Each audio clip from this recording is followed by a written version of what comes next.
Sejam muito bem-vindos, bem-vindas e bem-vindos a mais um episódio do nosso videocast Papo de Impacto, que é o podcast oficial da revista Impacto Solidário. Eu me chamo Jean Carlos Monteiro, sou professor, publicitário e editor-chefe da revista Impacto Solidário.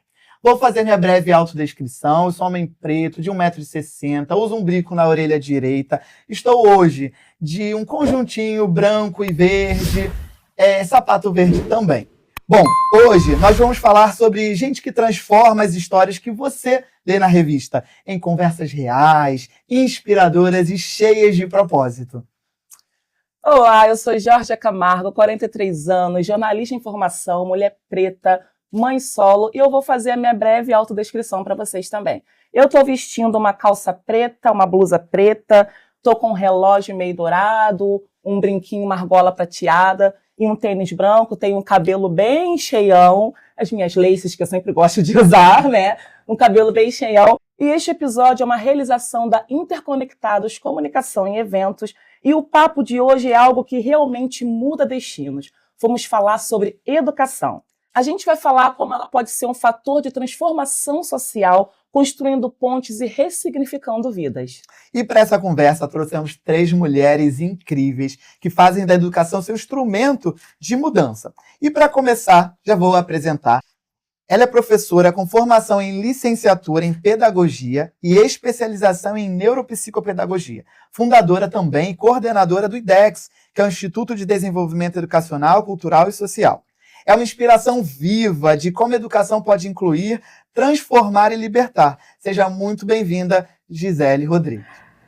A nossa segunda convidada é coordenadora pedagógica do Senac Rio de Janeiro, é especialista em orientação e supervisão pedagógica, com experiência na gestão de projetos educacionais e formação docente. Seja muito bem-vinda, Tamires Passos. E para fechar esse trio poderoso, ela é empreendedora e educadora social no Instituto Avança Negra. Recentemente reconhecida com o prêmio Ubuntu 2024. Inspiração, uma mulher que usa educação, a arte e a palavra para transformar. Bem-vinda, Marcele Oliver. Bom, vamos começar então o nosso bate-papo. Gisele, a sua história à frente da IDEX, ela é inspiradora. Eu gostaria que você contasse um pouquinho pra gente sobre a sua história, sobre o que te motiva todos os dias a estar lá fazendo trabalho, fazer com que a gente tenha cada vez mais essa valorização através da educação. Primeiramente, vou fazer minha autodescrição, minha breve autodescrição. Eu sou uma mulher preta, com cabelos... Tenho 41 anos, sou uma mulher preta, cabelo na altura dos ombros, tenho 1,72 m. Isso. Estou usando uma roupa verde, uma blusa verde, uma calça verde com umas florzinhas, uns desenhos brancos e um kimono preto. E a gente foi meio que quase que combinando assim mesmo sem querer. Muito bom. Verdade. O que me motivou a criar o IDEX, que na época não seria isso, né? Eu nunca imaginei que iria ser uma instituição. Eu terminei minha faculdade de licenciatura em pedagogia, e que foi um sonho realizado a muito custo. Vocês devem saber como é difícil fazer uma faculdade para uma criança favelada, com uma família desestruturada, de escola pública. Então, assim, foram 6 anos tentando fazer minha faculdade, entrar, né, iniciar a faculdade. E quando esse sonho foi realizado, que foi meu sonho, sonho dos meus familiares, sonho de amigos meus, sonhos de pessoas de projetos sociais que me incentivaram a estar estudando, porque seria o único caminho, né, que eu visualizei. E quando eu terminei, eu falei, eu preciso abrir caminhos para os meus pares. Como que eu vou fazer isso? O que que eu tenho? Eu tenho conhecimento. Então, o que que eu vou fazer agora? Eu vou lá para a minha comunidade, vou trazer essas crianças, que eu já fui uma dessas crianças, né, para abrir caminhos através do meu conhecimento. Então, conversando com os moradores, eu vi que a necessidade da comunidade eles reclamavam que as crianças não sabiam ler, já estavam no ano escolar avançado, mas ainda não sabiam ler, e eles não conseguiam ajudar porque muitos familiares também tinham baixa escolaridade, e eu não conhecia uma pessoa com ensino superior na minha favela. Eu falei assim, eu preciso fazer alguma coisa. E daí surgiu um reforço escolar. um reforço escolar, mas paralelo a isso, eu fazia parte de uma rede de bibliotecas comunitárias, que era o Conexão Leitura. E aí eu falei, então eu vou fazer um reforço escolar, mas eu quero também trazer livros para essas crianças, aproximar elas dessa coisa que é muito boa e que eles não têm essa vivência de ler livros. E daí começou. Eu lia uma história para eles, para aproximar eles do livro, e depois, com outros voluntários também da comunidade, a gente ajudava eles no trabalho de casa. E aí a gente ia vendo as dificuldades que eles tinham. Ele não sabe fazer isso, então eu preciso recuperar essa aprendizagem aqui. E começou um projeto, uma aula de reforço escolar, que depois se tornou um projeto e hoje é um instituto. Muito legal, uma coisa que você trouxe que a gente fala muito, por exemplo, dentro de sala de aula, que é o analfabetismo funcional, né? Que é quantas crianças e jovens chegam no ensino médio, você pede para eles fazerem uma leitura, eles leem, depois você pergunta, me fala um pouco sobre o que você acabou de ler. E eles não sabem, eles não conseguem fazer uma interpretação de texto. E com o seu projeto você consegue entender essas dificuldades, até principalmente, e parabéns pela sua formação, né? Conseguir entender qual é a especificidade desse aluno para tentar trabalhar através da leitura. Muito legal que você trouxe. E aí eu queria trazer isso também para vocês, meninas. Saber um pouco de vocês, o que motiva vocês a transformar a educação, né, nesse instrumento mesmo de inclusão social. Posso falar? Pode. Na verdade, a educação, ela vem como um pilar essencial na sociedade, porque tudo começa a partir da educação. Se a gente for parar para analisar os professores, quem são as pessoas sem os professores?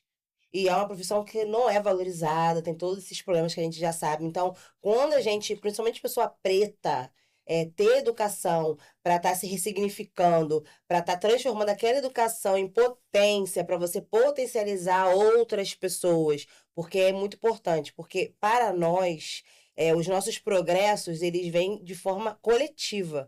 Então, não adianta, o que a Gisele falou, o que eu vou fazer com isso? Eu vou fazer isso com os meus, eu vou potencializar os meus. Então, a educação na minha vida, ela é muito de transformar quem está perto de mim e aonde me chamam, me convidam.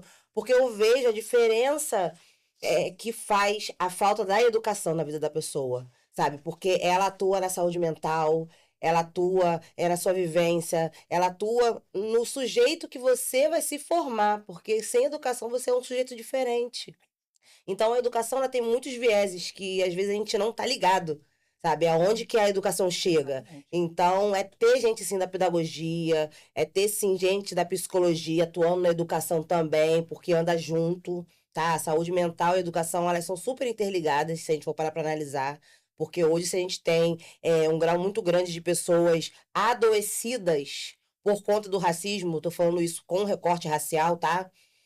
Por conta de uma educação que não transmite uma história onde essas pessoas possam ter orgulho. Então, isso vai diretamente na nossa autoestima, de ver crianças pretas ouvindo uma história do povo dela que sofreu, que tomou chibatada, que foi escravizado. E a criança cresce sem orgulho de si, da sua história. Então, a educação, ela funciona nessa parte. Eu acho que muita coisa estaria diferente nesse cenário racial que a gente tem aqui no Brasil, se a gente tivesse esse pilar da educação sendo cumprido à risca, cumprindo leis que obrigam a ensinar a cultura afro-brasileira e tudo mais. Então, a educação é esse agente transformador e tem que ter gente fazendo.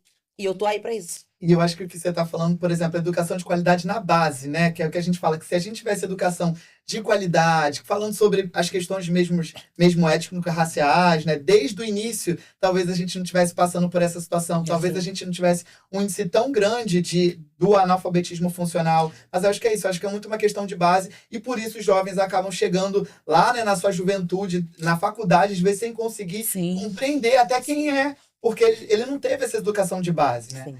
E você, Tamires, fala pra gente aí o que você acha disso, como é que você entende a educação como transformação social? Obrigada pelo convite, né? Tô muito feliz de estar aqui com vocês. Vou fazer, né? Aproveitar aqui para fazer a minha breve audiodescrição. Sou uma mulher preta, tenho 31 anos, né? Tô vestida com uma calça branca, uma blusa vermelha de botão, com coraçõezinhos azuis. Meu cabelo cacheado na altura do ombro. Acho que foi. E aí, gente, assim, na verdade, ouvir vocês falando, né, realmente me remeteu a alguns insights, né? Eu acho que quando a gente fala, né, dessa questão do projeto social e como que a gente faz para que a gente retorne na educação, eu me lembrei muito de uma frase, né, ficou muito forte na minha cabeça, que é a questão do nosso processo educativo, né? Como que a gente faz com que o conhecimento que a gente adquiriu, né, esse conhecimento institucionalizado, esse conhecimento validado, né, nas instituições de ensino, retorne para a periferia, né? Porque muitas vezes o caminho é de distanciamento, né? O conhecimento ainda traz, na sua origem, uma elitização mesmo, né? Então, a gente também está falando dessa educação infantil, né? A gente também está falando das séries iniciais. A minha área, principalmente, né? Você tem ali o pedagogo que se forma para atuação na educação infantil, né? Em sua origem, mas como a gente caminha, se a gente faz especializações, né, mestrados, a gente acaba saindo, né, dessa educação infantil e isso acaba não chegando ali para as crianças, né, onde é realmente a fase mais importante, né, dessa formação cidadã. E aí, assim, eu não poderia, né, avançar no nosso papo sem falar de Paulo Freire, né? Então, eu acho que a gente tem que trazer, né, esse pioneiro, principalmente quando a gente fala de educação como ferramenta de transformação social, né? Essa ferramenta que, se a gente for fazer uma alusão, né, que ela conserta, que ela ajusta, né, que ela modela. Então, ele vai dizer, né, se a educação sozinha não transforma a sociedade, sem ela tampouco a sociedade muda. Então, se eu me provoco a pensar em que me motiva, eu vou falar disso, né, dessa transformação e para que a gente possa realmente entender que essa transformação cola como tatuagem na pele. Assim, né, eu fico muito com essa sensação, porque as minhas lembranças que são mais fortes, mais sólidas, estão dentro da escola, assim, né? Acho que estão nessa convivência, nessa relação que a gente, às vezes, só vive ali, né? Só vive dentro daquele contexto. E é muito importante a gente falar, quando a gente fala sobre educação de base, eu volto aqui dizendo que não é só na escola, é dentro de casa também. Porque dentro da minha casa, né, lembrando, né, remetendo lá na minha infância, eu sempre busquei o estudo sozinha. Eu ia para a escola por obrigação, porque tinha que ir, né? A mãe escreve ali, então você tem que estar na escola. Mas eu sempre gostei muito de estudar, mas eu nunca tive esse incentivo dentro de casa. Né? Buscar a escola foi algo que foi meu mesmo. Né? Estudar algo meu.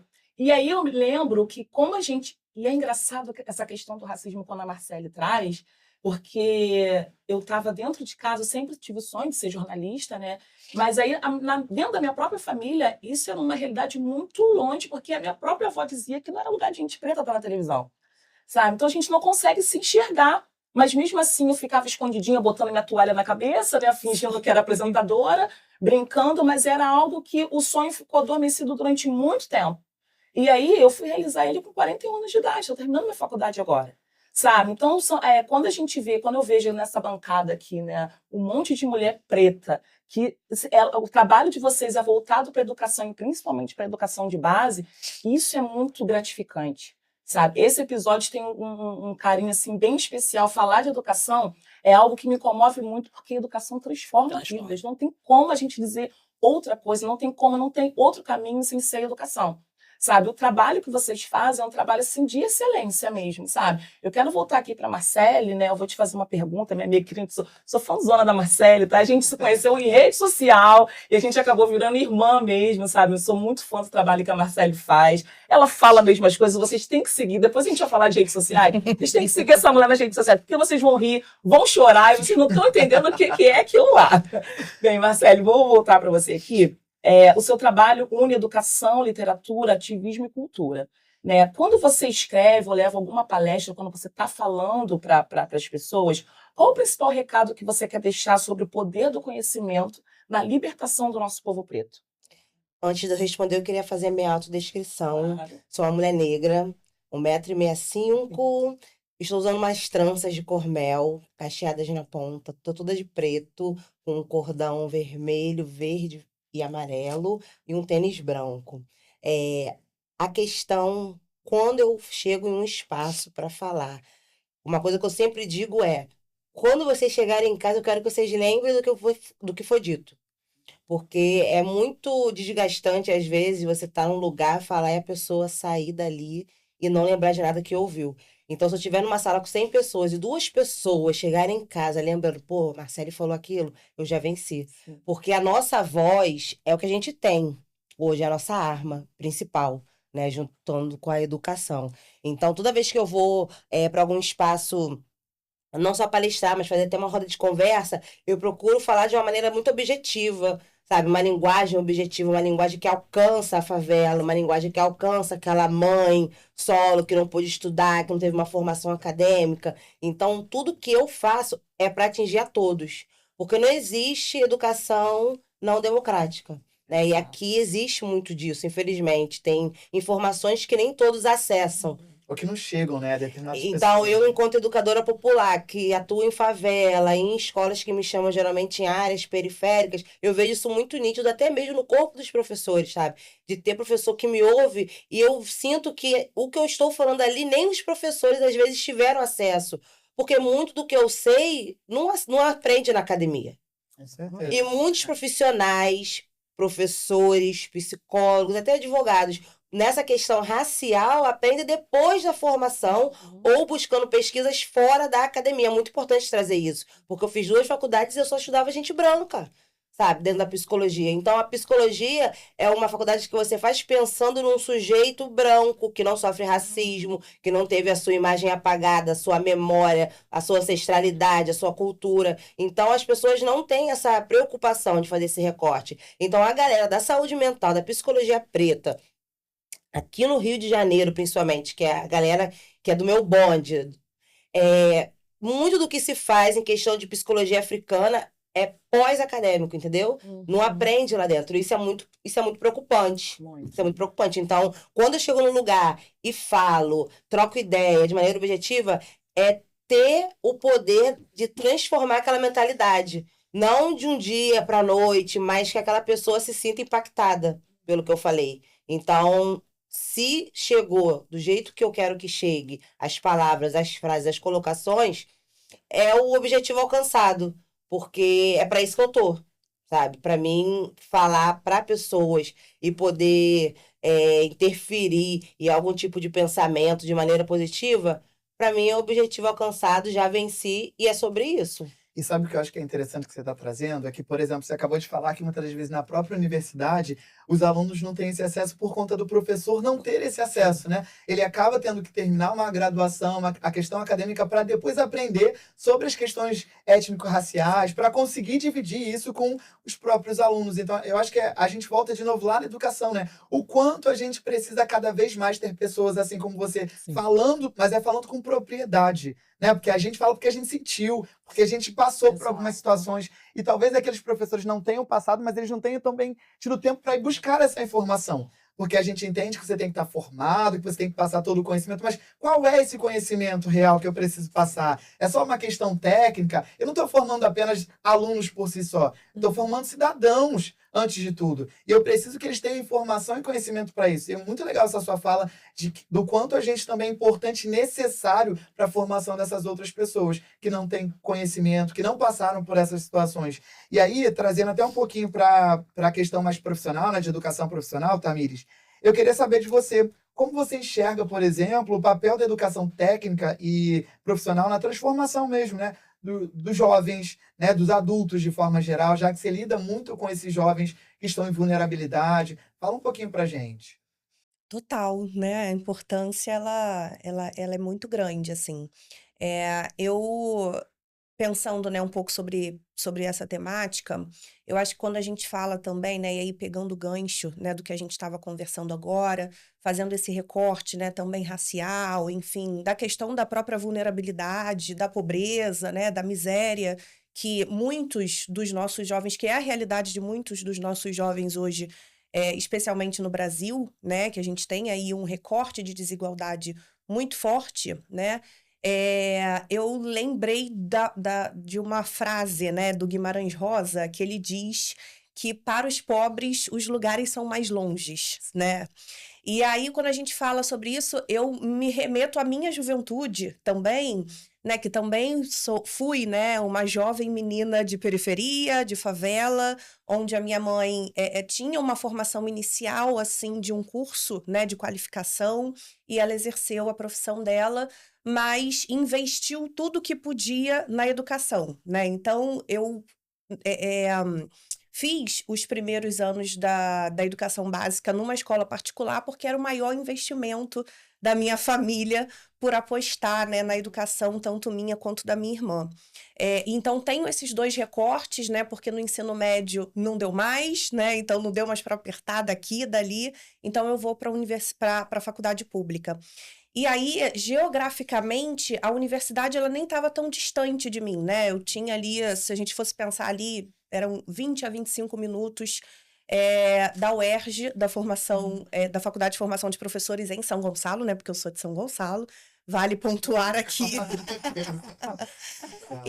Mas a questão geográfica, às vezes, ela é o de menos, né? Porque são outras tantas barreiras, né, sociais, que nos afastam, né, dessa universidade.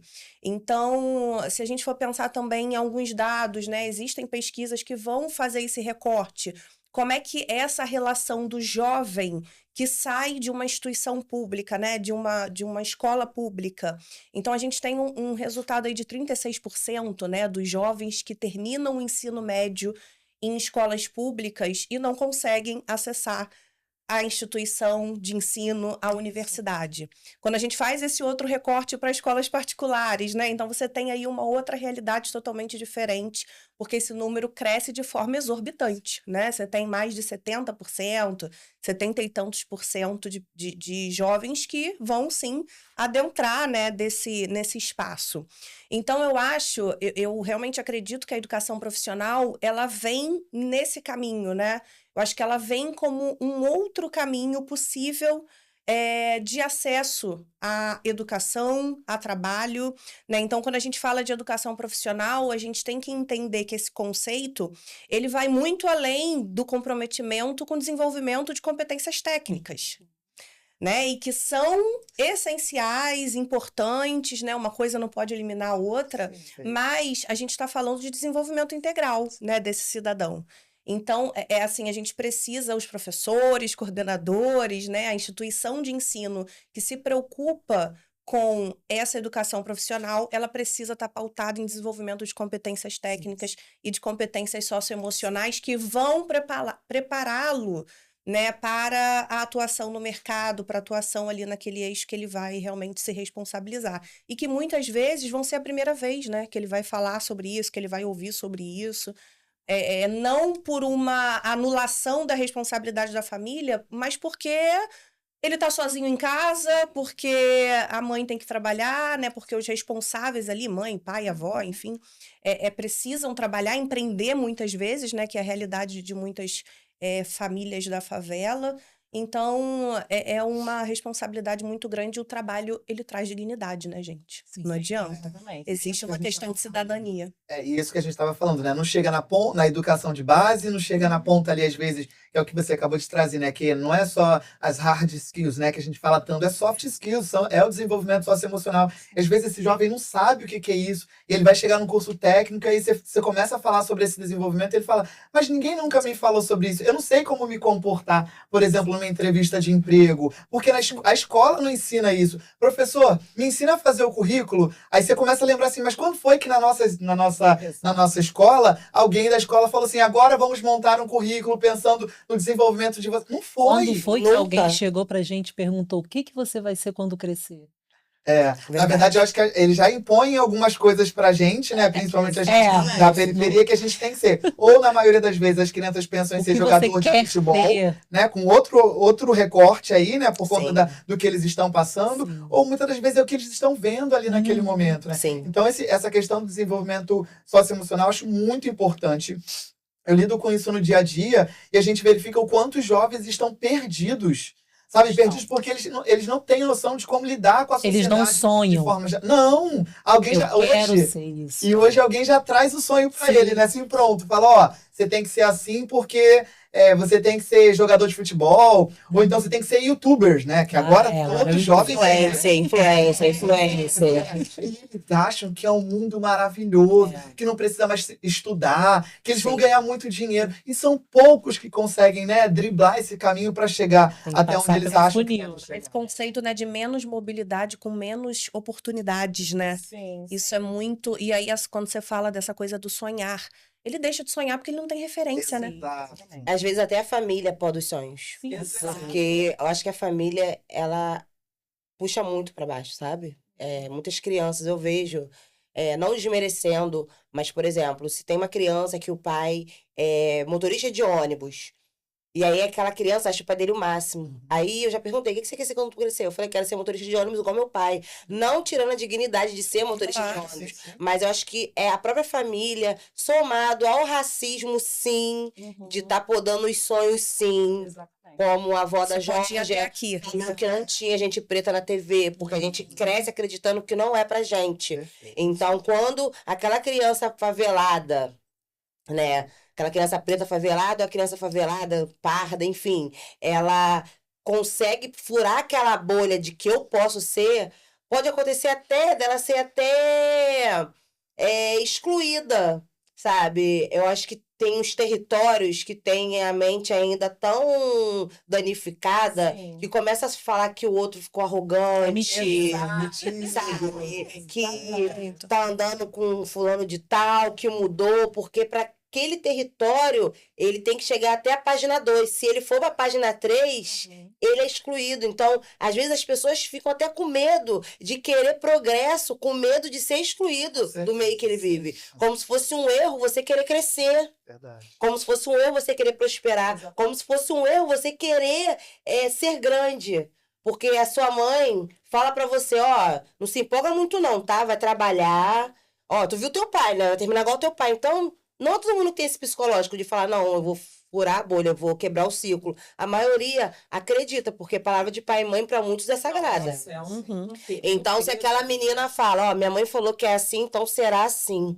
Só que aí a mãe é frustrada, joga as frustrações na filha, no filho, aquela criança não evolui. Então, eu conversava muito isso com meus alunos, principalmente do Manguinhos ali, que tem a pessoa do Jacaré, do Mandela, e a perspectiva ali era muito baixa. E aí, quando eu tinha reunião, eu falava com as mães, eu entendia por que era tão baixa. Mas aí tu vai ver o histórico da mãe, que teve uma mãe também que puxou, e vai fazendo aquele ciclo de geração em geração. E, Marcele, e pegando esse gancho aí, não é fácil, gente, quebrar ciclos. Não é. Não é. E eu sou experiência própria disso, porque hoje eu tenho 4 filhos, os meus 2 mais velhos, de 18 e 19 anos, já estão na faculdade. Quem dera eu, com essa idade, já está cursando a faculdade. E eu falo muito isso para eles, sabe? Eu falo para eles, aproveitem essa oportunidade. Entraram pelo Enem, estudaram, tiveram a oportunidade de só estudar. Quando muitos da idade deles estão tendo que trabalhar. Sim.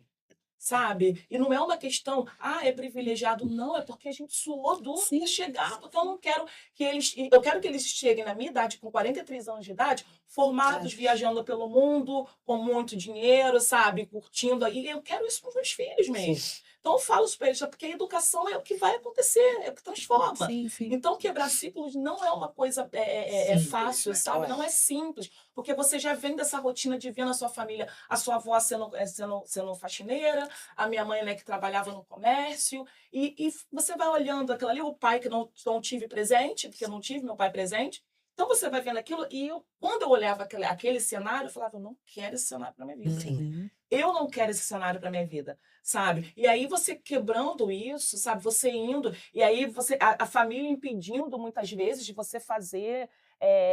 Até fico um pouco emocionada falando sobre isso, porque a gente olha para onde a gente está hoje, a gente fala, caralho, eu consegui. Consegui. Sabe? Eu consegui, Claro. mesmo com todo impedimento, mesmo com... Hoje a gente tá aqui numa correria, né? A gente quer, sabe, corre pra lá, deixa filho não sei aonde, vem, sabe? Mas a gente tá aqui, olha onde a gente tá.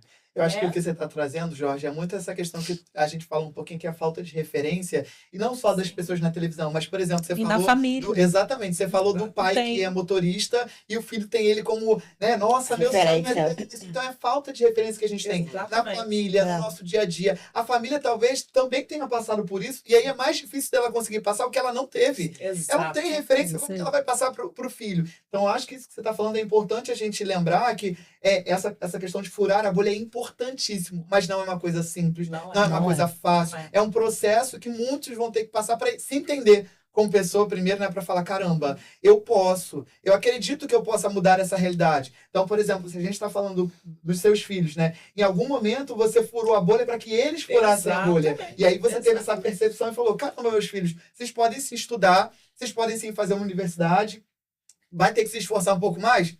Vai ter, não tem jeito, a gente está aqui, né? E uma coisa que eu achei muito legal da nossa conversa é porque eu me sinto muito privilegiado de estar aqui com vocês, porque a gente conversou no nosso bate-papo antes, né? E a gente falou quanto é importante ter pessoas pretas discutindo educação, sabe? Educação. E aí Há pouco tempo isso para mim era muito distante.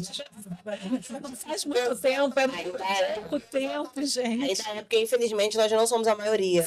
Exato. Isso aqui é uma minoria. Isso aqui que está acontecendo aqui hoje. O que a gente vê na maioria das vezes são pessoas brancas discutindo sobre o que eles não têm referência ou que eles não estão no dia a dia. Sim. Porque se a gente parar para pensar, somos nós que estamos na sala de aula, somos nós que estamos com os filhos deles, somos nós que percebemos essas especificidades, para que depois eles tomem as reais providências, né? Que na maioria das vezes é sobre isso. Mas somos nós que entendemos. Então somos nós que precisamos discutir. Exatamente. E na maioria das vezes não é. Não. Então, cara, eu fico muito feliz. Obrigado pelo carinho de vocês. Obrigado por vocês você. me darem essa oportunidade. Eu me sinto muito grande, assim, perto de A vocês, gente sabe? que agradece. De estar discutindo um assunto que é tão importante pra gente na sociedade. Sim. Obrigado mesmo. Ai, gente, eu vou deixar a Jorge, porque eu falo pra caramba. Não, vou fazer uma pergunta aqui para a Tamires. Você lá no seu trabalho no Senac, eu quero perguntar para você como é que é o seu olhar para o aluno hoje, né? Porque você trabalha lá, a gente sabe da importância do ensino técnico, você já falou aqui. Mudou para você, quando você entrou para o Senac, o seu olhar para o aluno, entender cada realidade? Isso fez diferença para você? Isso é muito bacana. Eu acho que as experiências trazem isso, né? E que bom, né? Que bom que a gente pode realmente promover um espaço de reflexão, né? De desconstrução, enfim, frente às percepções que muitas das vezes a gente vai construindo, né? De forma meio orgânica, assim, ao longo da vida. Então, com certeza, né? E eu acho que hoje, uma das grandes tarefas, né? E missões que eu levo em relação à minha atuação, no desenvolvimento dos professores, enfim, é esse reconhecimento da arte, né? Enquanto movimento natural da escola, assim, né? Da instituição de ensino. Porque a arte, ela está presente na escola de forma muito natural, né? De forma muito orgânica, né? E às vezes você tem ali no intervalo, né? Aquele jovem negro que está ali fazendo uma manifestação artística com a música dele, com a cultura dele. E às vezes a gente restringe esse espaço e diz para ele que lá ele não pode fazer. Né, que lá ele não cabe, né? Tudo que ele tem em relação à identidade, tudo que ele se constitui, né, de quem ele é no mundo, a gente está dizendo para ele que não, aqui não. Então, eu acho que esse foi o grande aprendizado, assim, né? Hoje, quase que de forma utópica, né? Eu acho que a gente pode pensar também nessa escola pública, né? Porque quando eu lembro, né, da onde eu me formei no ensino médio, né? Infelizmente, hoje a gente tem uma estrutura, muitas vezes, que se assemelha a um outro lugar, né? Porque tá com formatos ali de muitas grades, cores acinzentadas, sem muita identidade, né? Então, como é que a gente consegue repensar isso, né? E validar essas manifestações em prol da educação, em prol das disciplinas que precisam ser desenvolvidas, do currículo que precisa ser elaborado, né, e organizado. É lógico que uma coisa não precisa anular a outra, né? A escola, ela vai ter os seus acordos, ela vai ter os seus combinados, mas precisa também ser um lugar de identidade, e principalmente de identidade negra. Eu acho que esse é muito importante. Certeza. Poxa, muito legal que você traz, Tamires, porque a próxima pergunta é justamente isso, né? Assim, para todas vocês. O que emociona vocês vendo esses resultados, né? Porque aí quando você fala sobre identidade, sobre a escola, não podar esse aluno, né? Porque faz parte da identidade dele, faz parte de quem ele é e quem até ele está se percebendo, que é um processo para ele entender quem ele é. A gente até brinca que às vezes com 30, 40, 50 anos a gente ainda não se compreende perfeitamente, né? Fica com inúmeras dúvidas. Poxa, mas por que eu não escolhi isso? Escolhi, sei lá, educação, né? Que na verdade a gente não a educação que escolhe. Bem sobre isso. Mas por que eu não escolhi outra coisa? Aquele jovem está no início do processo dele. Então, é muito importante quando a gente vê uma instituição, um lugar que consegue aproveitar o talento que ele tem, a habilidade que ele tem e que ele nem sabe. Às vezes, né? Ele fala, nossa, mas aí você pergunta pra ele assim, qual a habilidade que você tem? Não tenho, não. Aí, do nada, você vê ele ali fazendo um beat, né? Fazendo hoje a gente chama de... Como é que é essas reuniões que eles fazem, que é o slam, né? Você tem o slam, você tem os encontros. Batalha. Aí você vê eles fazendo, você fala, cara, tu é incrível o que você faz. Mas às vezes a escola não percebe isso, né? E às vezes é um ambiente que vai polir aquele jovem por conta da habilidade que ele tem. Então eu queria muito que vocês falassem, por exemplo, qual o momento, o que vocês sentem em relação aos resultados que a gente vai vendo que, graças a Deus, tem resultado bom, né? Sim. Como é que vocês se sentem nesse momento? Como é esse prazer que vocês têm em ver os alunos de forma consistente ali, né? As pessoas que... Sabe aquilo que você falou, assim, por exemplo, se duas pessoas falarem, cara, cheguei em casa, mas estou, assim, mudado. Aquilo que a Marcele falou, poxa, eu vou repensar nisso. Muito Sim. legal. O que vocês sentem? Como é esse momento? Eu fico muito emocionada. Eu fico muito emocionada porque eu sou apaixonada por criança, principalmente. E uma das coisas mais difíceis é você fazer uma criança preta gostar de ser preta. Perfeito. Porque o tempo todo as pessoas reforçam que ser preto não é legal. Então você vai ver pessoas da minha cor, crianças da minha cor, falando que não é preta, que é marrom, que é tudo menos preta. E aí você pergunta, mas quem te falou que você não é preta? Minha mãe. Então, assim, vai fazendo dentro de casa. E eu tinha muitas aluninhas que começaram a gostar do cabelo a partir das minhas aulas. Sabe? Que só ia com o cabelo preso. Eu falava, teu cabelo é lindo, solta ele. Aí, duas específicas, que eram irmãs, começaram a usar o cabelinho, se entendendo, que são pretinhas. Aí começaram a ver mais filmes, eu indiquei alguns livros, alguns desenhos. Material que tem na rede, né? Porque a criançada usa a internet. Eu falei, cara, já quer usar a internet? Vamos usar a internet para aprender? Vamos potencializar? Vamos, por favor. Então, eu sempre indicava no final das minhas aulas, vídeos. Então, eu senti uma diferença muito grande, assim, de papo de 5 meses, quando eu comecei, até o final, do quanto que as crianças ficaram mais seguras, quanto que as crianças gostavam de falar que eram pretinhos. Porque tem que ter alguém para falar que ser pretinho é legal. Porque a escola não fala, a televisão não fala. Quando você liga a televisão, o pretinho é bandido. Sabe? O pretinho tá sempre em lugar de subserviência. Então, eu não quero ser pretinho. E durante muito tempo o Brasil sustentou isso. Que não é um país de gente preta, que é um país miscigenado, sabe? Exatamente. Então, o tempo todo tentam apagar a magia e a beleza que é ser preto. Né? Porque eu amo ser preta. Eu acho que se eu tivesse a chance de nascer de novo, eu nasceria preta. Mesmo com todos os B.O.s que eu, como mulher preta, eu amo ser. Sabe? Em nenhum momento eu tive essa história de muitas irmãs, de quando eu era pequena eu não me aceitava, quando eu era pequena eu me achava. Eu nunca tive. Sempre achei maravilhosa, entendeu? Sempre tive muita firmeza no que eu era. Tive minha fase de fazer escova no cabelo, mas nunca foi pra ser branca, foi pra ser igual as meninas do Videotrax, do hip hop. Era a minha inspiração. Então é muito importante a gente trazer isso, tá, gente? Quando a mulher preta bota uma lace lisa, ela não quer ser mulher branca. Ela quer ser como as mulheres, principalmente as norte-americanas, que usam aquelas redes maravilhosas, Whitney Houston, Beyoncé, Nicki Minaj, Cardi B. Então é muito importante trazer isso aqui no Pacto Solidário. Então, é muito bom você estar falando com crianças e mostrando quanto que é prazeroso ser preto, porque aquela criança vai crescer. E o filho daquela criança, ele não vai passar pelo que ele está passando. Então, o nosso papel dentro da educação é criar semente, sabe? E a gente está fazendo isso. Daqui a algum tempo, sei lá, já pensou, gente, livro de história? Né? As crianças estudando sobre nós. Então, eu acho que a gente está fazendo esse papel porque a gente vai continuar. Tentam parar a gente o tempo todo. O tempo todo tentam parar, tentam invalidar a nossa cultura, tentam invalidar que o que é preto não presta, a religiosidade, sabe? Os espaços, as falas, o jeito de falar, que a gente fala se gesticulando, que isso é uma corporeidade. Isso é valor civilizatório africano, gente. Isso. Então, a mulher preta e o homem preto não vai falar paradinho, confortável. Então, tudo isso é algo que a sociedade tenta impor, que tudo que é de preto é errado e a gente... Até essa palavra civilização, eu já tô ficando com ranço, porque quando a gente fala em civilização, penso no europeu, sabe? Claro. Que foram os povos mais sem civilização do mundo, que onde chegaram, destruíram, roubaram, apropriaram, mataram, até hoje. Então, é muito importante a gente pensar também que civilização existia há muito tempo em Kemet, que é onde surgiu a gente, que é o povo preto, que nós somos os primeiros povos da Terra. Então, é importante a gente trazer isso também, tá bom? É isso. Olha o Marcelo falando, gente. Eu vou trazer bem para a parte prática essa questão da emoção, porque eu me emociono em vários momentos, gente, vários momentos.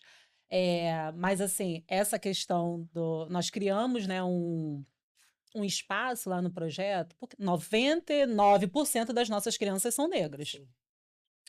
Que eu disse, o projeto vai tendo demandas e aí a gente vai aprimorando para poder atender o nosso povo. E aí, 99% das nossas crianças pretas, meninas, sem gostar do próprio cabelo, sem saber que é negra. Ah, porque o outro é mais clarinho. Ele não é negro, não. É negro, sim. Negro de pele clara, sim. E aí a gente criou o Clube de Leitura Ubuntu, voltado para isso, que é para ensinar as crianças a se valorizar, a se gostar. E aí a criança chega lá sem se gostar e chega um determinado momento que ela está lendo o livro. Tia, essa menina aqui é bonita, parece comigo. A questão, quando a Georgia falou que se viu não se via na TV, né?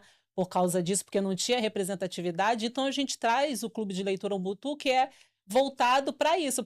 São protagonistas negros, são autores negros, que a gente ainda acaba divulgando o nosso povo também, né? Trazendo isso para eles e mostrando para as crianças que existem escritores negros e que eles também podem ser escritores um dia. E para educação de base. Exatamente. E aí é tudo muito prático, não está distante. Eles vêm ali, eu mostro foto aqui, ó, Otávio Júnior. É um preto favelado, um preto retinto, favelado. Começou como livreiro do Alemão. E ele está aqui escrevendo livros, os livros que vocês estão lendo. Da Minha Janela, livros que fala de favela, que traz em sua ilustração fotos da favela. Entendeu? Então as crianças ficam muito à vontade que elas estão se enxergando ali diferente de outros livros clássicos em que elas não se viam. Ou seja, não faz sentido quando você não se reconhece. Então ali a educação ali no IDEX precisa fazer sentido. E como que ela vai fazer sentido? Eu preciso me ver. Eu preciso me enxergar dentro dessa história. E é isso que acontece. Todos os livros do Clube de Leitura Ubuntu são livros de autores negros ou livros com protagonistas negros, e ainda tendo um outro cuidado para não ser um protagonista estereotipado. Exatamente. Não é qualquer livro com protagonista, não pode ser estereotipado, que eles ainda fazem isso, né? Colocam as coisas lá bizarras. Esse eu não quero. Eu não quero. Não somos assim, somos lindos, nosso cabelo é lindo, é tudo lindo. Por que eu quero essa coisa feia que desenharam aqui? Não, esse eu não quero. Então, assim, é criterioso mesmo para que a gente consiga atingir as nossas crianças. E aí, essa é uma parte que me emociona, quando eles começam a manifestar esse gostar. Se identificação.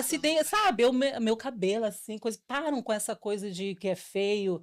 E o outro momento é o momento da leitura, que muitas crianças chegam sem ler, sem saber ler, e daqui a pouco tá lendo em voz alta no clube, tá lendo uma página, chega assim para mim, tia, eu quero aquele livro ali, e depois chega, eu li, leu mesmo? Li, fala sobre o livro, e senta e bate um papo contando a história do livro, gente. Eu fico emocionada mesmo, me emociono na frente deles, e eles percebem isso, sabe, o meu orgulho, que eu demonstro para eles, cara, tô muito orgulhosa de você, e aí se afeta, aí eles... Cara, eu tô agradando a tia, que é uma referência, né? Que traz esse carinho por nós. Então, assim, são vários momentos de emoção. Ela tá chorando, gente. Ela tá chorando. Cai um cisco, né? Eu tô aqui tentando equilibrar. Cai um cisco. Falar de educação mexe com vocês, Mexe, gente, mexe. Demais, demais. Não, tô aqui tentando realmente equilibrar isso tudo, né? Porque precisei segurar, engolir aqui um pouco mais a saliva para não chorar. De ouvir, né, vocês duas. Eu sou uma apaixonada, né, por educação infantil. Por algum motivo, né, a vida mesmo e as experiências profissionais me levaram para a juventude, né, que é outro lugar que eu aprendi a amar, né, também, a me dedicar e a valorizar, né, esse momento ali da vida. E eu lembrei, né, de uma vez que eu li que pedagogia, aí puxando um pouco da sardinha, né? Porque que pedagogia é a profissão do sentir. E eu fiquei com muito isso. Pois é, assim, na minha memória, né, profissional e na minha atuação, sempre resgatando esse lado da emoção. E aí, trabalhando com educação profissional, a gente tem, às vezes, o inverso disso, né? Porque muitas vezes a gente fala sobre, não, no trabalho você deixa a emoção de lado, os problemas da porta para fora. E aí a gente vem avançando também nesse conceito de dizer assim, gente, não, tá tudo no mesmo caminho, né? Isso vai junto com você, faz parte de quem você é e a gente precisa, de fato, equilibrar aí os pratinhos. Mas eu acho que, ouvindo, né, um pouco de vocês e daquilo que eu percebo, né, na minha vivência, falando de juventude, falando de educação profissional, eu acho que existe esse lugar, né, do enxergar, né? Os jovens, eles só querem ser enxergados, né? Eles só querem ser percebidos. Eles só querem fazer com que eles sejam reconhecidos na sua atuação, né? Em sala de aula, naquilo que eles fazem.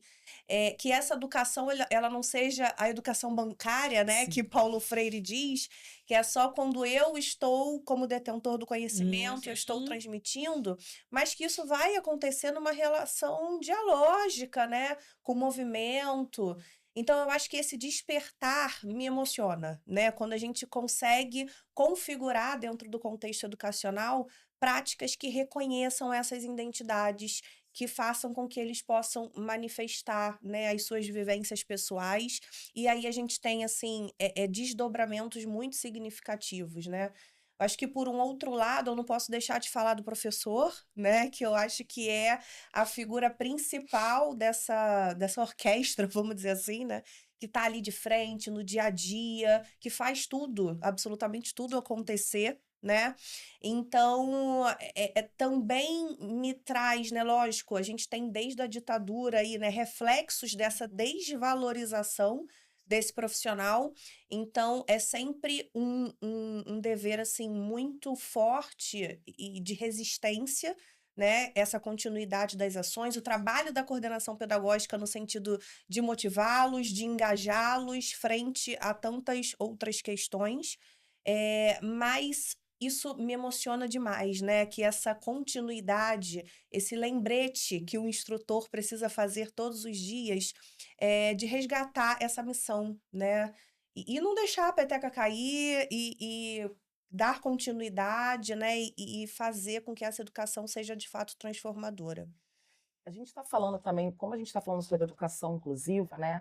Gisele faz um trabalho incrível, né? Queria que você falasse um pouquinho para a gente aqui, porque você lida com crianças, né? Com alunos deficientes e com transtornos de neurodesenvolvimento, né? O que essa educação inclusiva te ensinou? Um olhar para eles, não é um olhar diferente, sabe? Mas é aquele olhar empático, com paciência, sabe? A gente sabe, principalmente para crianças deficientes pretas, a gente sabe da dificuldade que é muito grande. Então, esse é um trabalho que a gente fala que é um trabalho assim, que tem que ter muito amor e cuidado, né? Então, conta um pouquinho para a gente essa experiência. A educação inclusiva, ela não transforma só o aluno, ela transforma também o professor que se propõe a fazer esse trabalho. Porque é um olhar além do que é visível. Porque o que você enxerga ali quando você não pensa na educação inclusiva? Essa criança não é capaz. Sim. A primeira coisa, ela não vai aprender. E aí você tem que enxergar além. Você vai pegar uma potencialidade que ela tem, porque todas têm. Todo mundo tem alguma potencialidade, tem. Você vai pegar aquela e você vai transformar, você vai puxar as outras. Então, quando você está numa sala de aula, você vê ali um monte de aluno ali 20 alunos botando por baixo, porque essa não é a realidade, tá? A realidade são 40, 30, 40. Botando por baixo, você olha ali, você tem uma turma com 20 alunos, você vai dar uma atividade, o normal é que todos façam essa atividade. Mas quando você tem um olhar atento, não são todos que vão fazer, não são todos que estão no mesmo nível. Você vai perceber que tem 1, 2, 3, 4, que estão em outro nível. E esse olhar além, você vai ver, não, para esse aqui eu vou precisar fazer outra coisa. Se você não tem esse olhar da educação inclusiva, vai ser todo mundo do mesmo jeito. Cada um aprende de um jeito. Somos E é o diferentes. que a nossa colega que falou, entendeu? O papel do professor é muito difícil, gente. É um desafio diário, é aquele que faz tudo mesmo. É o que faz tudo, porque o professor é sonhador, entendeu? E aí tem essa questão da coordenação, que precisa estar ali naquela manutenção, levantando, todos os dias levantando, trazendo de novo esse olhar para a gente, entendeu? Mas aí é o olhar além. Entendeu? E a empatia, você não pode julgar aquela criança porque ela não está aprendendo. Todos estão aprendendo e só um que não está aprendendo, você não vai julgar. Sim. Você vai ter esse olhar atento, acolhedor e tentar ensinar de forma que essa criança aprenda, que não é fácil. Você, numa turma de 30 anos, você vai precisar de uma boa equipe. Entendeu? Para você. Né, nesse caso. 30 alunos é a média. Tem turmas que tem mais. Você vai na escola pública, é mais. Sim. É mais do que isso, entendeu? Então, eu acho que é o olhar além, entendeu? Entendi. E na questão da empatia é você não julgar, você não pode julgar, você tem que tentar fazer com que aquele aluno aprenda, com os meios que você tem ali disponível. Então, E assim, só acrescentando, não tem muitas Giseles. não Exatamente. tem. E é muito triste É. falar isso, porque a maioria não é Gisele. Eu acho que talvez não feche uma mão aqui no Rio de Janeiro de ter Giseles por aí, tendo esse cuidado com o aluno neurotípico, porque na própria faculdade não ensina a você ter uma importância, dar aquela importância. Porque antigamente, agora que estou Não tem. incluindo, mas antigamente, pelo menos lá em Campo Grande, que é o bairro que eu moro, tinha escola especializada para alunos atípicos. Ai, gente, a palavra me fugiu. Nomenclatura, eu acho. Não, essa integração. Uhum. Essa integração foi com o tempo. Porque ainda Verdade. tem lugar que não integra a criança. Nos projetos que eu dava aula, era tudo junto. Então, eu consegui trabalhar um pouco isso dentro de mim, mas eu não sou professora, sabe? Essa questão pedagógica, ela não chega em mim. Então, eu fazia do meu jeito Marcele de ser. E dava certo, porque eu gosto de Sim. criança. E foi o que você falou. Todas elas têm uma potencialidade. E a própria família ignora. Eu tinha um aluno que ele era autista em grau 2, se eu não me engano. Cara, ele desenhava muito. Ele pegava, assim, essa revista, ele desenhava, ele tinha 10 anos.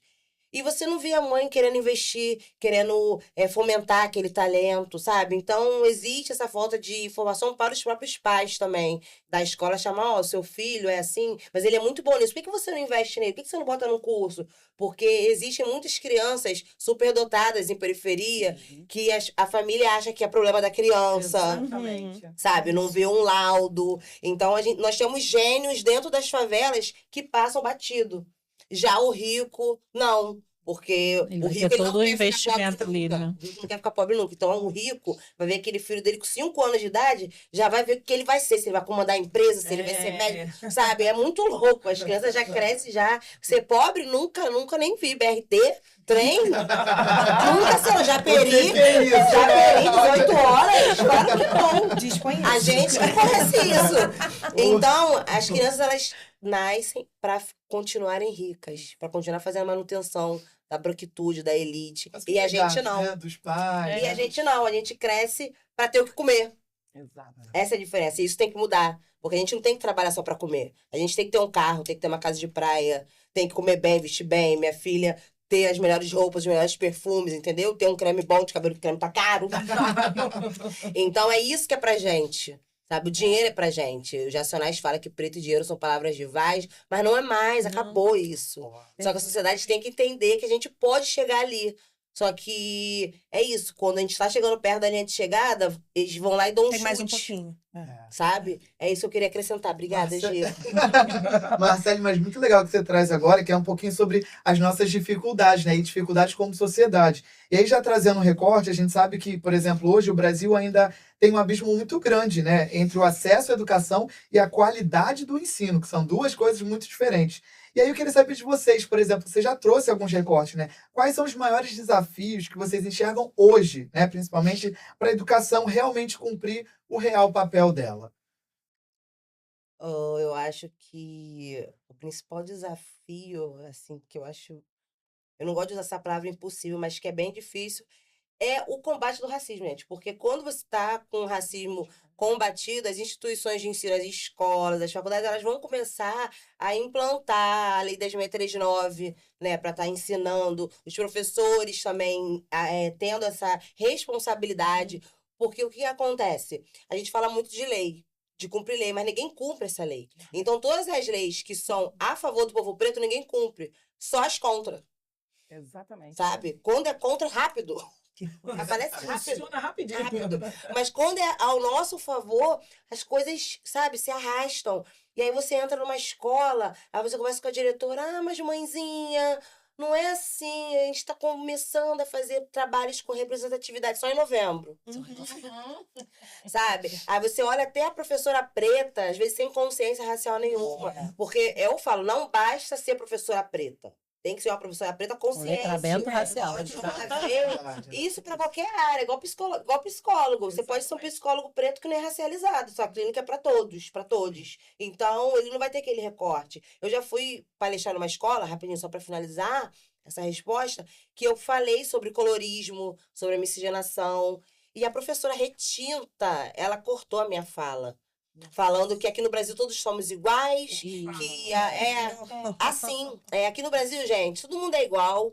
Teve a abolição da escravidão, então tem gente que é mais clara, mais escura, porque teve uma mistura, sabe? Quebrando totalmente Nossa. o que eu tava falando e colocando aquelas crianças numa bolha imaginária, né? Da democracia racial, né? Que não existe racismo. Isabel como salvadora. Como salvadora, que eu acho que em 2025 isso já tinha que ter sido dissecado. Exatamente. Sabe? Mas é isso, a elite que comanda. Então, é muito lindo para a elite branca brasileira ter salvadores pretos. Sabe? Aquela imagem branca do poder, do herói, sabe? Nós temos muitos heróis e heroínas negras aqui no Brasil. Sim. Mas se você perguntar para uma criança, ela vai falar muito pouco, falar zumbi. Só zumbi, né? Então, é importante a gente falar isso, porque a educação, a gente tem uma base muito boa para aprender e para ensinar. Só que falta vontade, porque ninguém quer sair da zona de conforto, sabe? As pessoas usam aquela velha frase, em time que se ganha não se mexe, porque para eles está satisfatório continuar perpetuando o racismo, sabe? Porque se tirar o racismo do Brasil, já era. Nada anda. Porque se hoje a gente tem um Brasil dividido, um Brasil Desigual. onde pessoas comem, outras pessoas passam fome, é porque existe uma manutenção do racismo que começa na educação, Exatamente. sabe? Então é isso. Pegando esse gancho, Marcele, que você falou, eu quero trazer aqui para Tamires, né? A gente sabe que tem professores que não são, né, letrados, não têm essa consciência. Olhando para esse cenário atual, como preparar esses professores, sabe? Como preparar para lidar com essa geração que é tão diversa, tecnológica e emocionalmente assim desafiadora, né? Qual é a sua opinião sobre isso? Nossa, um desafio e tanto, né? Até suspirou. Não sei. Eu acho que é esse o desafio de todos os dias, né? É o desafio diário. Então, essa pergunta é realmente muito significativa, assim, né? Hoje, quando a gente pensa na escola contemporânea, né, a gente está vivendo um grande paradoxo, né? Porque, ao mesmo tempo que a gente tem uma juventude, né, que muda drasticamente, né, que muda o tempo todo, que está em constante transformação, imediatista e tudo isso que a gente falou aqui, a gente ainda tem ações educativas muito balizadas em contextos tradicionais, né? Em ações educacionais tradicionais de ensino. Então, eu acho que a gente pode falar aqui, né, de 3 dimensões, vamos dizer assim, né, básicas, que a gente precisa, né, estar sempre balizando as nossas ações enquanto coordenação pedagógica, de desdobramento de atividades, seja que está muito relacionada à formação continuada, né, que é isso que você falou. Como é que a gente capacita esse instrutor, como é que a gente instrumentaliza esse instrutor para a sua missão, né, para que a sua missão realmente tenha validade. Então, assim, eu acho que uma primeira, só fazendo, né, rapidinho, uma primeira dimensão seria essa missão pedagógica, né, porque aí a gente está falando de metodologia ativa, né, de protagonismo do estudante, de colocar ele dentro do processo de ensino-aprendizagem. Então, esse instrutor, esse professor tem que estar sempre sendo convidado a sair desse lugar de detentor do conhecimento e se tornar esse articulador, né, esse mediador desse processo, porque não vai funcionar mais, né? O jovem, ele não aceita mais, né? Os alunos não conversam mais com a realidade deles, então tem que estar partindo do aluno, né? O movimento tem que ser o contrário. Num segundo lugar, eu acho que a gente pode falar também dessa coisa da parte empática, né? Da dimensão humana. Então, a gente está falando de ansiedade, né, de distúrbios de várias vertentes, né, de várias ordens hoje, que estão cada vez mais inflamados dentro da sala de aula, que é um reflexo da sociedade que a gente está vivendo, né, gente? Então, a sala de aula, ela vai emergir, né, ela vai ser ali um caldeirão das questões que estão sendo trazidas pela sociedade de uma forma ou de outra, e claro, né, por várias justificativas, por vários fatores, mas esse instrutor vai precisar estar instrumentalizado quanto a isso, né? Como é que eu lido com uma jovem com crise de ansiedade? Né? Como é que eu lido numa situação em que a jovem está lá com síndrome de pânico, né? E um outro contexto seria parte ali cultural, né? Quando a gente está falando de diversidade, né? Então, é falar de público LGBTQIAPN+, é falar sobre cultura afro, né? É falar de assuntos que emergem dos jovens. E aí, assim, pode parecer um pouco polêmico, né? Qualquer coisa corta. Não, aí que tem que deixar, hein? Tem que deixar, hein? Existe um recado, assim, que eu sou bem criteriosa em relação a isso, porque, assim, gente, então não trabalha com isso, né? Assim, você não pode estar na sala de aula, você não pode estar fazendo o que você está fazendo, porque são assuntos que estão ali, que vão conversar com os seus conhecimentos, com as suas competências técnicas que você vai precisar trabalhar. Não dá para desassociar. E muitas vezes isso está muito ligado a princípios morais, religiosos, de ética. Então, assim, tá, legal, mas isso vai ter que ficar para fora, né? Aqui não é o contexto que você vai precisar exercer essas suas crenças pessoais. Então, eu acho que a gente pode resumir essas três para eu não me alongar. Matou a charada. Não Porque corta. as professoras evangélicas não vão tratar uma criança macumbeira com respeito. Sabe? A gente tem vários casos de intolerância. Então é isso, o professor tem que ser neutro, tem que ser laico, sabe? Tem que ser assexuado. E se você não consegue ser isso, Procure pra Não, profissão. é outra por opção. favor. Essa aqui, né? Isso. Vamos lá agora para o Marcelo. Eu quero muito falar sobre isso, né?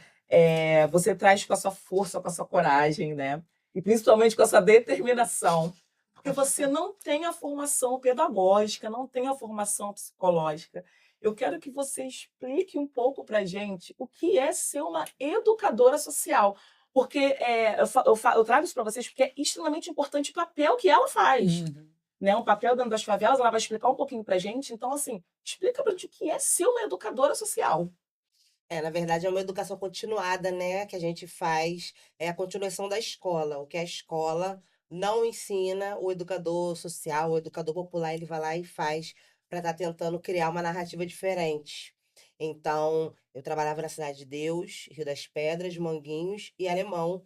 E dentro dessas favelas, eu comecei a enxergar mais de perto a realidade de como que a escola, ela, assim, danifica muito a cabecinha dessas crianças, sabe? Principalmente em territórios periféricos, que, como o Jean falou, poucas referências positivas. Então, a criança, ela cresce conformada com pouco, né? É aquele conformismo que a mãe impõe, que o pai impõe, que a tia impõe. Então, eu não tenho a formação acadêmica, fiz faculdade de psicologia, mas não concluí. E durante esses 8, 9 anos que eu já trabalho com o Instituto Avança Negra, fazendo trabalho, dando palestra, foi um caminho de construção, de muita constância. Hoje eu consigo estar em várias bancadas, em vários espaços, como eu já dividi, mas eu acho muito importante trazer que é muito importante você ter uma formação. Eu pretendo me formar, sabe?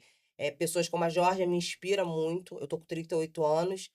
Ela falou a idade dela no início, então a gente tem uma idade próxima e ela vai se formar na idade que eu também, provavelmente, se eu começar a fazer uma faculdade agora, vai ser a mesma. E você vê que a nossa geração, muitas se formam a partir dos 40, dos 30 a mais, porque com 20 e pouco nós não tínhamos acesso. A gente estava Informação, trabalhando. né, conhecimento para chegar nesse lugar. E a gente não valorizava tanto a educação como hoje, essa é a verdade. Você pega os anos de 2000, a gente queria trabalhar para comprar roupinha para o baile, para o viaduto, sabe? Minha preocupação. Eu não tinha preocupação de ter um diploma, de estar numa faculdade palestrando, como eu já fiz, de estar num podcast falando de educação aqui no Impacto Solidário, sabe? Então, o fato de hoje eu não ser formada dentro da academia, obviamente, como tudo na vida, abre e fecha portas, mas hoje eu entendi que os meus saberes também estão para além. E tem que ter essa troca da academia para a rua, da rua para a academia, porque um complementa o outro. Sabe? A educação é complementar, não é eliminar, é somar. E a gente está compartilhando conhecimento, e o conhecimento tem que ser compartilhado. Então, quando eu fiz o livro Tinha que Ser Preto, foi numa linguagem para chegar em todos os botecos da favela, sabe? Para chegar na sala de aula, como já foi TCC, já foi sala de aula, porque é um livro para todo mundo ver, para todo mundo ler, para todo mundo ter. Então, falando do trabalho da Gisele, é isso, é potencializar a favela, porque existem muitos intelectuais na favela. Sabe, construiu-se uma imagem de intelectualidade muito embranquecida, muito robótica, muito europeia, muito lisa, muito olho claro, muito roupas caras de grife. Aí ninguém fala de Carolina Maria de Jesus, Lélia Gonzalez, entendeu? Então a gente está aqui para ressignificar e nós somos continuidade dessas mulheres. Sabe, elas sofreram lá atrás para publicar um livro, para estar falando, e hoje a gente está aqui, arrumada, cheirosa, num estúdio, gravando, falando sobre o que elas fizeram lá atrás. Então, a educação é isso, e hoje as escolas têm que estar colocando Lélia Gonzalez nos livros, sabe? Tem que estar colocando Benedita, sabe? E a gente, é muito fácil você chegar numa menina de 18, 19 anos, todo mundo conhece a Angela Davis, o mundo conhece, mas não conhece as daqui. E a culpa não é da criança, a culpa é do que se ensina nas escolas. Sabe, nós temos muitas pessoas, muitos objetos de estudo brasileiros, sabe, que vai mudar totalmente a nossa forma de pensar. Só que as crianças não conhecem, adultos a gente está conhecendo depois velho, muita coisa. Porque a nossa escola, eu sou fruto de colégio particular, mas assim, particular é pior ainda. Porque é aí que poda mesmo, que quer manter a elite ali, colocando aquela galera branca como os percussores da pátria, sabe? Um país que nós construímos, né? O Brasil, o país que mais recebeu gente preta, que a gente construiu isso, e tratam a gente como hóspede. Eu acho que vale lembrar que não é incompetência, né? É projeto. É um sistema perfeito. Muito bem estruturado. Perfeito, é um sistema perfeito. Senão a gente não estaria aqui falando disso. Se funcionasse, a gente já tá falando o quê? De beleza, né? De viagem. Sapato, marca de sapato, a gente já falando de educação. Em 2025, isso não era pra estar acontecendo, gente. Gente, olha, Marcela é incrível. E aí, só pra vocês saberem, ela também, além do prêmio Protagonismo, Marcela saiu na capa da nossa revista, na 10ª edição. Então, assim, foi muito legal poder contar a história dela. Se vocês quiserem saber, depois vocês vão lá, seguem a página da revista pra vocês terem também um pouquinho mais de informação. E a gente vai chegando para nossa fase final, né? Tão bom! E aí, eu acho que eu acredito que seja importante é que, pra gente, educar é sempre plantar semente. E a gente acaba não vendo essas sementes lá na frente, né? A colheita disso. Porque a gente só tá plantando o tempo inteiro, né? E a gente fica feliz quando a gente consegue ter esse retorno, mas a gente acaba não vendo. Mas a gente não deixa de fazer o nosso trabalho, que eu acho que é o mais importante. E aí eu queria que vocês dessem uma mensagem, né? Qual a mensagem que vocês deixariam para quem acredita ainda na educação, mas que muitas das vezes, por diversos atravessamentos que a gente falou aqui, ainda se sente um pouco cansado, desanimado, porque é o processo mesmo, né? E aí nem todos os dias a gente tem essa força enorme de ir para a escola, né? E fazer da mesma forma. Mas eu queria que vocês deixassem uma mensagem para essas pessoas de encorajamento, né? De força, porque a gente está aqui porque muitos dos nossos também estão ali todos os dias tendo essa força. Queria que vocês falassem um pouquinho para eles. Então, eu deixo aqui uma frase que é emblemática, trecho de música. O show tem que continuar. Eu acho que é isso, a gente tem que continuar. A gente vai continuar. A gente vai continuar. E assim, se você, assim, você se sente desanimado em um determinado momento, pensa nas crianças, nos alunos que você atende, né, nos atendidos lá dos projetos sociais. Pensa no quanto eles precisam de vocês. Isso dá força, não dá? Sim, muito. Então começa a pensar neles. Começa a pensar que daqui a pouco a faculdade que você demorou tanto tempo para fazer, para eles já vai ser diferente. E para os filhos deles vai ser diferente. Vamos fazer aí essa revolução. É revolucionário. Educação revolucionária. Vamos pensar sobre isso. Eu acho que a missão é muito subjetiva, né? Acho que tem esse lugar da subjetividade. Então, em outras profissões, a gente tem muitos dados, resultados, métricas, e aí isso fica muito visual. Mas eu acho que para o professor se apropriar dessa subjetividade, né? Eu acho que é reconhecer as etapas de cada um, né? Os momentos de cada um. Eu acho que os resultados, eles chegam sim. Pode não chegar da forma como a gente gostaria, né? No tempo que a gente gostaria, mas se agarrar principalmente às pequenas vitórias, né? Eu acho que isso é importante para a gente dar sequência aí na nossa E caminhada. comemorar essas pequenas vitórias. Como grandiosas. Celebrar. Verdade. Só para a gente terminar aqui, essa pergunta eu acho bem fundamental.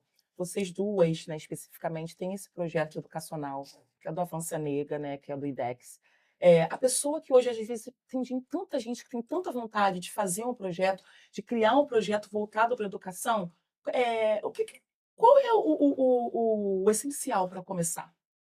Amor. Não tem como você fazer trabalho social sem amor, gente. Se você fizer um projeto pensando em ganhar dinheiro, visibilidade, é amor. O que mantém o projeto é amor, e por isso que flui. Eu sempre falo, cara, o Avança, ele só tá aqui porque tem amor. Porque eu não ganho dinheiro ainda, mas eu ganharei, Alô, gente, ganharei. patrocinadores. Por favor, me olhem, 8 anos, quase 9. Então, assim, eu tiro do meu bolso para fazer muitas movimentações do Avança. E eu faço porque eu acredito, e eu faço porque eu amo. Então, se você não tem amor no que tu faz, principalmente trabalhar com vidas, né? Então, eu acho que a fórmula é o amor. E se você tá querendo fazer qualquer tipo de projeto na tua vida, se você não colocar amor ali, tem que botar um pouco de ódio também, porque o ódio, ele impulsiona a gente. O ódio, ele te impulsiona até mais que o amor, muitas vezes, tá? Mas você tem que saber como que você vai usar esse ódio. Você tem que usar esse ódio ao seu favor. Ah, falou que não vai conseguir? Vou sim, tô cheio de ódio, vou conseguir. Mas você que tem amor no projeto, porque o projeto, ele acaba sendo você. O Avança Negra sou eu. O projeto é a Gisele. Quando ela passa na rua, é a Gisele daquele projeto. Então, só tá existindo porque ela ama estar fazendo aquilo. Porque, financeiramente, acredito que ela não precisa. Então, é poder de querer transformar, sabe? Eu acho que é isso. É a micro-revolução que acontece. Porque ela falou que é revolucionária. E é isso. Porque a gente tem uma ideia de revolução de coisas grandiosas, sabe? Não é. Sim. As micro-revoluções são as que funcionam. Sim. Porque pra gente ainda tem muita coisa que começa no micro para estar crescendo. Então, o que a gente está fazendo é, sim, revolucionário. Concordo, concordo, amiga. E, assim, além do amor, eu acho que você tem que ter o objetivo. O que você quer? É. Não conte com dinheiro. Não é isso, não é sobre isso. Claro que se você tiver, você vai dar mais qualidade àquele trabalho que você está desenvolvendo e é necessário. Mas o amor realmente vai te mover, porque não tem patrocinador e não tem financiamento, e você tá ali, você tem que continuar. Porque se você não fizer, quem vai fazer? Sim. Entendeu? E como é que vai ficar aquele público ali que você está atendendo? Aquela sua paixão, eu quero transformar minha comunidade numa comunidade leitora. Eu quero passar assim, e ver uma criança, ao invés de estar ali só jogando bola, pensando. Não, eu quero ela lá no meio do caminho mesmo, sentando, lendo um livro. e falando para o outro, ó, lê esse livro. Sim. É isso que eu quero. E é isso que a gente vai conseguir. E sabe uma coisa até que vocês falaram, que eu acho que é importantíssimo a gente lembrar também? Eu tive projeto social durante muito tempo com as crianças. Eu acho que além do amor, a gente tem uma dedicação. E ainda, além disso, tem uma coisa que é muito voltado para a nossa ancestralidade, sabe? Que é assim, eu fico brincando que eu falo assim, eles devem estar lá se estribuchando. Eu falo, nossa, ele vai fazer. Olha só, ele vai fazer. Eu acho que eles ficam lá falando, gente, não é que ele fez mesmo? Imagino. E a gente, eu acho que é uma coisa muito do o que a gente consegue trazer para o hoje, né? Alguém fez para que a gente estivesse aqui falando, e aí eu quero fazer para que os outros possam, de repente, em algum momento da vida, também estarem nos nossos lugares ou em outros lugares, até melhores que os Melhores. nossos, falando sobre isso. Que eu acho que é o orgulho que a gente tem quando a gente Sim. vê o resultado. Você fala, caramba, uma pessoa, poxa, essa pessoa foi impactada, eu consegui ajudar ela de alguma forma. Aham. Então, dedicação para mim é porque é extremo, né? Às vezes a gente deixa de fazer um compromisso para estar ajudando. É isso, é sobre isso. Aí se dedica. E aí você se pensa, gente, mas eu não acredito que eu sou louco, eu faço uma coisa que eu faço que outra tem isso aqui. Aí eu ligo pro Jean, tô precisando fazer isso, me ajuda. É isso. Eu acho que tem essa força ancestral que já vem com a gente, de alguma forma, e que tá ali Sim. o tempo inteiro falando, não, vai dar certo, vamos lá. Precisa mudar, né? Nossa história precisa melhorar. Precisa melhorar. Aí de uma forma de outra vez fala assim, vai sim, continua. Dá aquele empurrão. Vai. Vai. Gente, eu fico muito feliz por esse momento. Eu falo que foi um papo incrível que a gente teve aqui hoje sobre sabedoria, educação. Eu fico emocionado da gente estar discutindo sobre esses assuntos, porque eu acho que é tão pertinente no nosso dia a dia. E a gente sai daqui hoje lembrando que a educação ela não é só um direito, né? Eu acho que é uma força capaz de transformar. Eu acho que esse é o recado principal que a gente fala um pouco sobre isso, transformação, renovação. Nós né, somos das pessoas. o exemplo disso. Exatamente. E aí, eu queria deixar aqui meu agradecimento para cada uma de vocês, pela disponibilidade de vocês, pelo espaço de vocês estarem aqui conversando com a gente sobre um assunto que, para mim, sinceramente, mudou a minha vida. Educação, eu digo até para os meus alunos em sala de aula que eu podia ir para todos os caminhos. Eu morei numa comunidade durante muito tempo. E a educação, quando eu entendi que ela ia mudar a minha realidade, eu falei, é isso. É esse o caminho que eu quero. E ainda teve um outro, porém, que foi assim, mas agora eu não quero só mudar a minha realidade. Eu quero mudar a realidade do outro. Que é quando a gente se entende como profissional da área da educação, como educador social. Não é mais só para mim, não é só eu que quero mudar. Eu agora quero transformar outras vidas. É um chamado ancestral. Exatamente. Então é sobre isso que eu acho que eu preciso agradecer vocês por esse espaço. Obrigado mesmo pelo carinho, pela Nós que disponibilidade. agradecemos. A gente que agradece, gente. Gisele, Tamires e Marcele. Muito obrigada. Não tenho mais o que dizer. É só agradecer mesmo vocês por estarem aqui com a gente e transformar esse episódio num inspirador. A palavra é essa. Transformar esse episódio para as pessoas que estão assistindo a gente olharem e falarem, cara, elas estão ali. Eu posso também. Então, muito obrigada. Obrigada a vocês. E aí, só lembrando que todas as redes sociais de vocês, né, estarão aqui embaixo, provavelmente. A gente vai colocar, porque eu quero que mais pessoas conheçam o trabalho de vocês, conheçam o que vocês fazem, quem são vocês. A história da Tamires vai estar na nossa próxima edição. Inclusive, Jorge vai escrever a história da Tamires, até para vocês conhecerem um pouquinho mais, né? A Marcele já saiu na nossa revista com capa, mas Gisele já teve a história dela contada, a IDEX. Então, o nosso objetivo com o podcast é sempre esse, né? A gente começar na leitura e terminar nesse bate-papo gostoso. Da revista. Tá? Então, de novo, muito obrigada a cada uma de vocês. Obrigada a vocês. Já vou deixar um spoiler para vocês aqui, que no próximo episódio vamos falar sobre a importância da música e a cultura em geral na formação da sociedade mais diversa e inclusiva. E sabe quem vai estar aqui com a gente? Thalita Pertuzatti. I look to you, I look to you. After all my strength is gone, and you again me strong, I look to you. Que participa do musical Elas Brilham e esteve recentemente no programa Estrelas da Casa. A gente fica por aqui e até o próximo episódio. Bem-vindas e bem-vindos. Esqueci, pra você manter o padrão. Ah, Meu amigo, foi mal, você nem esqueci. se mamou, deixa pra lá. Bem-vindas e bem-vindos ao nosso episódio, desculpa, a mais um episódio, desculpa. Isso. Bem-vindas e bem-vindos a mais um episódio do nosso videocast Papo de Impacto, que é o papo... Desculpa, vou só dessa parte, tá? Que é o podcast sem sensações maduras e cheias de propósito. Sua autodescrição, você esqueceu. A câmera vai estar só nele ou vai estar geral ainda? Quando eu tivesse. Ah, tá, então tá. Só pra eu saber qual o rosto que eu vou fazer aqui. Tá. Eu tô fazendo várias caras aqui, não tá nem me filmando.